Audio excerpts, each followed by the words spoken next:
आज 1 मे कामगार दिन. आज हक्काचा कामगारांचा दिवस. या कामगारांच्या दिवशी कामगारांसाठी लढणारे महाराष्ट्रातलं सर्वव्यापी नेतृत्व, महाराष्ट्रात प्रत्येक शहरामध्ये कामगारांसाठी लढा देत असतात. असे कामगार नेते यशवंत भाऊ भोसले यांच्याशी कामगारासंदर्भात त्यांचे अडचणी असेल या संदर्भात त्यांच्याशी आपण संवाद साधणार आहोत. भाऊ नमस्ते. नमस्कार. आज कामगाराची परिस्थिती ही बिकट झालेली आहे. या शासनाने वेगवेगळे कायदे आणलेले आहेत, यावर आपण चर्चा करणारच आहोत. पण भाऊ, आपण कामगार या चळवळीत कसे आलात? सर्वप्रथम महाराष्ट्र दिनाच्या आणि कामगार दिनाच्या सर्व आपल्या चाहत्यांना, आपल्या वाहिनीच्या प्रेक्षकांना माझ्या वतीनं आणि महाराष्ट्राला तमाम वाहिनीच्या माध्यमातून शुभेच्छा देतो. कामगार चळवळीमध्ये मला येऊन जवळपास आता 29 ते 30 वर्ष होत आलेली आहेत. अनेक चढ उतार मुवमेंटमध्ये पाहिले. आजची जी अवस्था श्रमिकांची आहे ही अतिशय दयनीय आहे आणि परमनंट कामगार पद्धत एक संविधानानं दिलेला अधिकार की 240 दिवस झाल्यानंतर कायमस्वरूपी काम जर एखादं असेल, परमनंट स्वरूपाचं, इंडस्ट्रीमधलं उत्पादनातलं काम असेल, शासनाच्या कार्यालयातलं काम असेल, बँकांमध्ये असेल, वेगवेगळ्या उत्पादनाशी निगडीत जे काही काम कायमस्वरूपी आहे तिथे तुम्हाला कंत्राटी कामगार पद्धतीवर कामगार लावता येत नाही. रीतसर त्यांना ट्रेनिंग देऊन, त्यांचं क्वालिफिकेशन पाहून, त्यांच्या मुलाखती घेऊन त्या पद्धतीनं त्यांची भरती केली जाते. 240 दिवस सलग नोकरी झाल्यानंतर त्यांना ते परमनंट केलं जातं.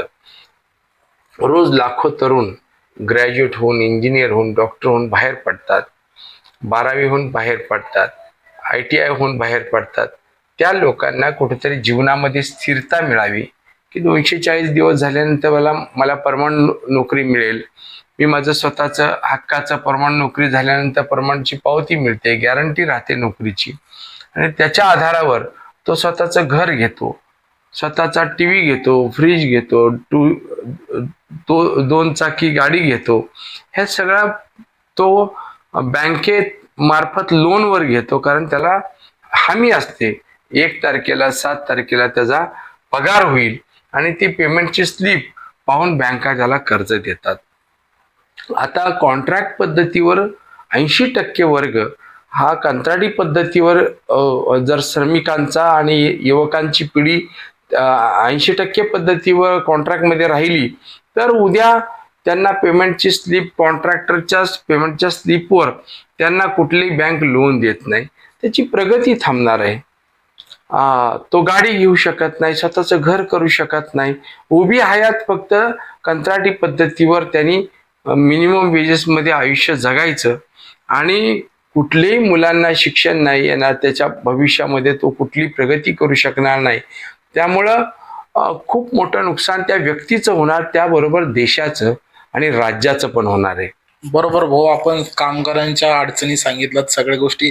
आज आपण राष्ट्रीय श्रमिक आघाडीच्या माध्यमातून जे कामगारांसाठी संघटन चालवता, याची व्याप्ती काय आहे आणि आजपर्यंत किती लोकांच्या न्याय मिळालाय, लोकांच्या अपेक्षा काय आहेत आपल्याकडनं?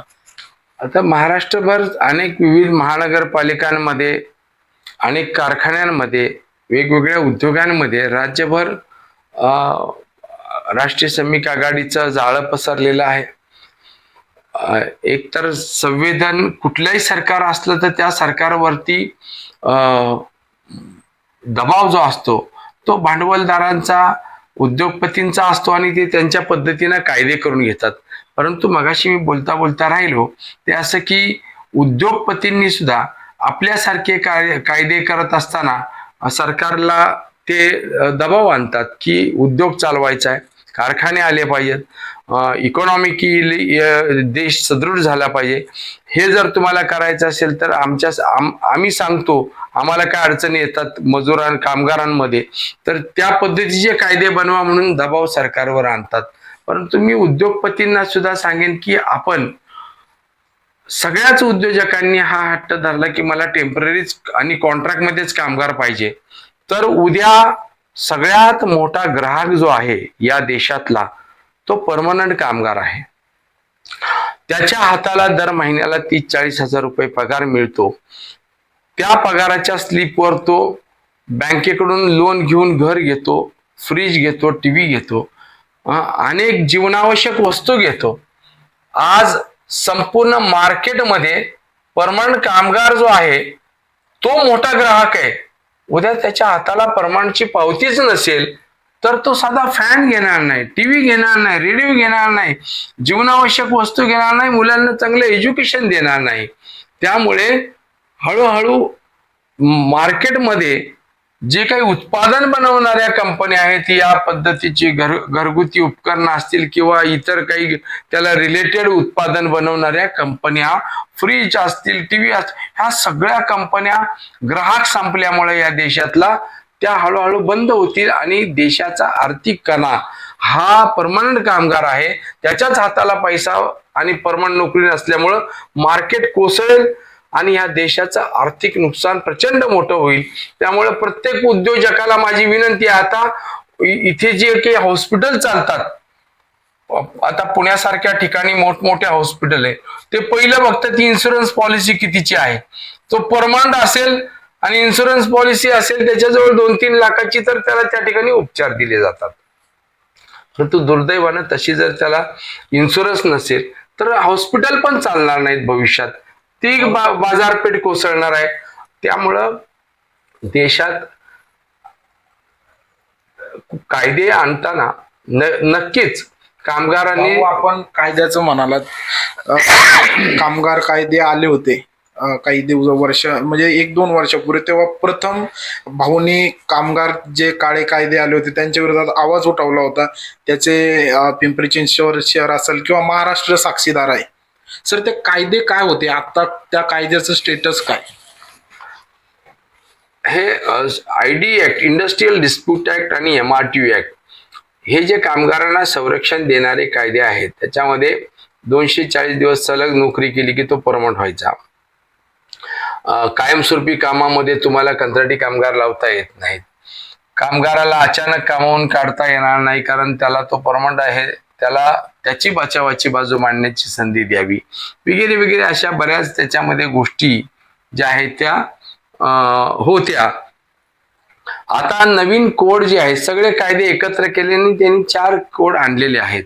4 कोडमध्ये यापुढे कामगार जो आहे हा 240 दिवसाचा क्रायटेरिया संपला. आता उद्योगपतींनी त्या कामगाराबरोबर कॉन्ट्रॅक्ट करणार, 1, 2 वर्ष, 3 वर्ष, जेवढी त्याला गरज आहे तेवढ्या वर्षाचं कॉन्ट्रॅक्ट करणार आणि त्याचा पेमेंट तो उद्योगपती ठरवणार. किमान वेतनाच्या वर किती द्यायचं किंवा किमान वेतन द्यायचं काय तो मालक ठरवणार.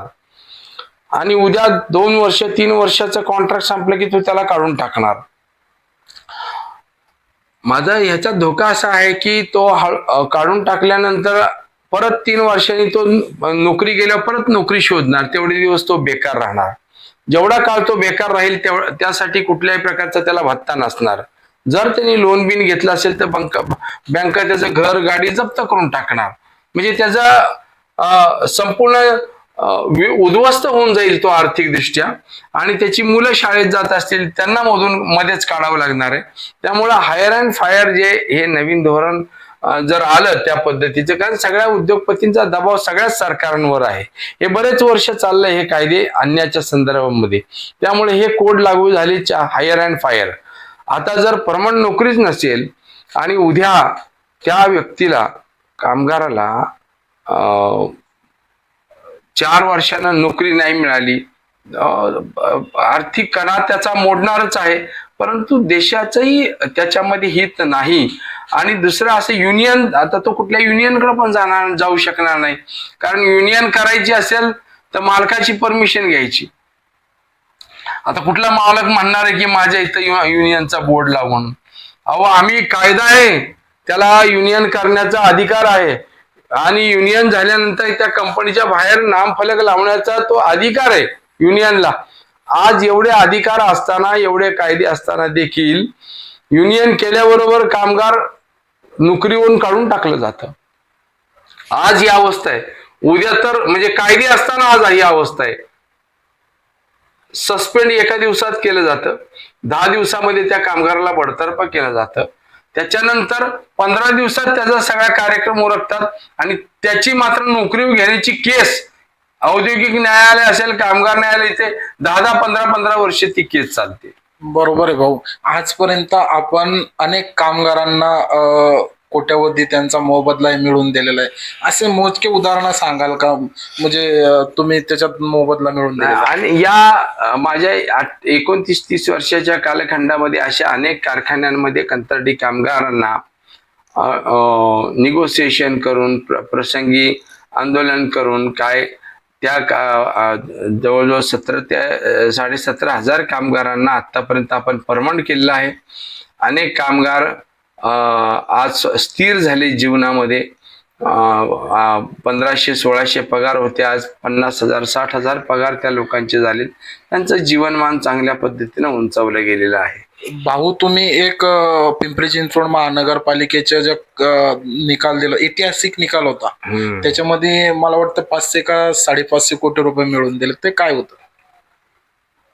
पिंपरी चिंचवड महानगरपालिकेतल्या कंत्राटी सफाई कामगारांच्या 97-98 सालापासून ते काम करत होते. 2001 आम्ही महापालिकेला पत्र दिलं की आरोग्य विभागामध्ये काम करणारे कर्मचारी वास्तविक कायमस्वरूपी कामात काम करते त्यांना परमनंट करावं आणि परमनंट कामगारांसारखंच यांना वेतन द्यावं, तेवढंच वेतन यांना द्यावं, सर्व सवलती द्याव्या. परंतु महापालिकेने त्याच्याकडे दुर्लक्ष केलं. दुर्लक्ष केल्यानंतर मग आम्ही मुंबई उच्च न्यायालयात 2001 केस दाखल केली.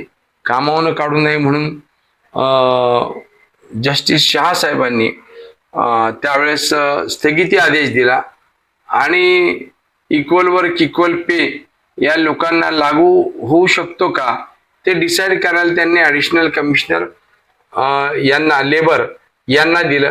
2003 ते मॅटर दिलं. तेव्हा BK Patil additional labour commissioner होते. त्यांनी डिसाईड केलं. 2004 साली त्यांनी निकाल दिला की परमनंट स्वरूपाचाच काम करतायत हे सगळे कामगार आणि महापालिकेचेच आहेत, त्यांना सेवेत कायम करावं आणि परमनंट कामगारांसारखा पगार द्यावा, असं त्यांनी त्यावेळेस प्रकरण डिसाईड केलं आणि निकाल दिला. त्याच्यानंतर महापालिका सर्वोच्च न्यायालय दिल्ली येथे गेले. तिथं जाऊन त्यांनी स्टे घेतला. पुढे या कामगारांना काढून टाकलं स्टे घेतल्याबरोबर. त्याचा रेफरन्स 2009 आम्ही इंडस्ट्रियल कोर्टात दाखल केला. तो आत्ता त्याचा निकाल लागला. मागचा सगळा फरक 2004 पासूनचा त्यांना द्यावा आणि कामावर घ्यावं असा त्या ठिकाणी आदेश माननीय न्यायाधीश इंडस्ट्रियल औद्योगिक न्यायालय यांनी दिला. हा सगळ्यात मोठा ऐतिहासिक निर्णय झाला. त्याचप्रमाणे इक्वल वर्क इक्वल पे प्रमाणे समान काम समान वेतन या धर्तीवर 97-98 पासून 2004 पर्यंत जेवढं काम केलं तेवढ्या कालावधीच्या फरकाची रक्कम जी होती 9-10 लाख, ती जवळजवळ 52 कोटी रुपये या कर्मचाऱ्यांच्या खात्यावर जमा केले. हा सगळ्यात या देशातला ऐतिहासिक निकाल. आतापर्यंत 52 कोटी रुपये कंत्राटी कामगारांना फरकाचे मिळणारे ही आपल्या राज्यातली, माझ्या मते देशातली पहिलीच घटना आहे पिंपरी चिंचवड महापालिकेची. त्याच्यानंतर आता दुसरा निकाल लागलेला आहे या कर्मचाऱ्यांना 250 करोड रुपये देण्याबाबतचे. तर ते आता सुप्रीम कोर्टमध्ये हे मॅटर प्रलंबित आहे न्यायासाठी, असं आहे. पण 52 कोटी रुपये आता मिळालेत लोकांना. भाऊ, आपण कामगार क्षेत्रात काम करत असताना आपल्याला अडचणी काय येतात? प्रशासकीय अधिकाऱ्यांचं सहकार्य लाभतं का? नाही, सगळ्यात महत्वाचं इथे उद्योगपती हा पैसेवाला असतो. श्रमिकांच्या जवळ पैसे नसतात. तो कोर्टामध्ये इंडस्ट्रियल कोर्ट, त्यानंतर हायकोर्ट, त्याच्यानंतर सुप्रीम कोर्ट, एवढी ताकद त्याच्यामध्ये नसते आर्थिक. संघटना आम्ही जे काही करार करतो, करारातनं जे 4 पैसे येतात त्या पैशामधून आम्ही जे या लोकांना ज्या केसेस चालवायचे आहेत त्या केसेस चालवतो, इतर लागणारा स्टाफ याचा त्याचा खर्च करत असतो, काही पदरची मोड करावी लागते आणि या केसेस, कारण त्या लोक इतकी गरीब असतात की ती एवढा एफर्ट करू शकत नाही. त्यामुळं ही लढाई जी आहे त्यासाठी न शासकीय अधिकारी त्यांना काही अधिकार नाही आहेत असं ते म्हणतात. लेबर डिपार्टमेंटचे ते म्हणतात जास्तीत जास्त आम्ही रेफरन्स करू शकतो. त्यांनी दिलेला आदेश हा कंपन्या कधीच पाळत नाहीत, किंवा त्यांनी सांगितलं कायदेशीर तुम्ही इथं चुकीचं करताय, हे हे या पद्धतीनं काम करत उद्योगपती भांडवलदारी हे त्यांचं ऐकत नाहीत. मग आम्ही इंडस्ट्रीयल कोर्टात जातो. इंडस्ट्रीयल कोर्टात रेफरन्स गेला तर 10-10 वर्ष ती केस तिथं चालते. आज मी 35व्या वर्ष कामगाराची केस तेव्हा टाकली तर त्याचा निकाल लागायला 13 ते 14 वर्ष जातात आणि 14 वर्षानंतर निकाल लागल्यानंतर परत हायकोर्टामध्ये 10 वर्ष, त्याच्या पुढे म्हणजे तो म्हातारा होऊन मरून जातो पण त्याला काही निकाल मिळत नाही. परवा देशाचे चीफ जस्टिस सरन्यायाधीश चंद्रचूड साहेबांनी अतिशय चांगल्या पद्धतीनं सांगितलं की न्याय हा कोर्टात नाही मिळत, टाचा घासून घासून तो माणूस जो आहे हा न्यायाच्या प्रतीक्षेत वृद्ध होतो आणि तो बाहेरच सेटल करतो मॅटर. असं चांगल्या पद्धतीचं विधान केलं, कारण ते खालून वरपर्यंत गेलेले जज आहे. ही न्याय व्यवस्थेची परिस्थिती आहे. लवकर न्याय जो आहे तो उपलब्ध होत नाही. आणि जर आज मी कायदा मोडला, एखादा कामगार मेला किंवा हातपाय तुटले, काय झालं, कंपनीची काही मोठी चूक असेल तर कुठल्याही कंपनीवरती फौजदारी गुन्हा दाखल होत नाही आणि कुठल्याही कामगाराला नुकसान भरपाई, मग ते गुन्हा दाखल झाला तर दंड होतो 500 रुपये भरा, 1000 रुपये भरा. हे मालकाला त्याचे दंड माहिती आहेत काय ते. बरोबर भाऊ, तुम्ही चांगलंही केलं. पण आता महाराष्ट्राचे सर्व कामगार वर्ग आपल्याला बघतोय, त्यांना काय संदेश द्याल आपण कामगार दिनानिमित्त? जोपर्यंत कामगार वर्ग संघटित होत नाही त्याच्यात सुद्धा आता कामगारांमध्ये सुद्धा लढण्याची पूर्वी जी जिद्द होती ती आत्ताच्या श्रमिकांमध्ये ती जिद्द जी आहे ती अशासाठी नाही की युनियन केली की नोकरी जाते. आता त्याला लढायचं पोटासाठी, त्यामुळे तो युनियनच्या भानगडीत पडत नाही. जे काय असेल ते तिथल्या तिथे जे मिळेल ते घेतो, नोकरी गेली तर दुसरीकडे जातो. पण न्यायालयात जाऊन चक्रा मारून आयुष्य बर्बाद होतंय हे त्याच्या लक्षात येतंय की बरेच वर्ष जात आहेत न्याय मागण्यात. हायकोर्ट, सुप्रीम कोर्ट संपूर्ण हयात जाते.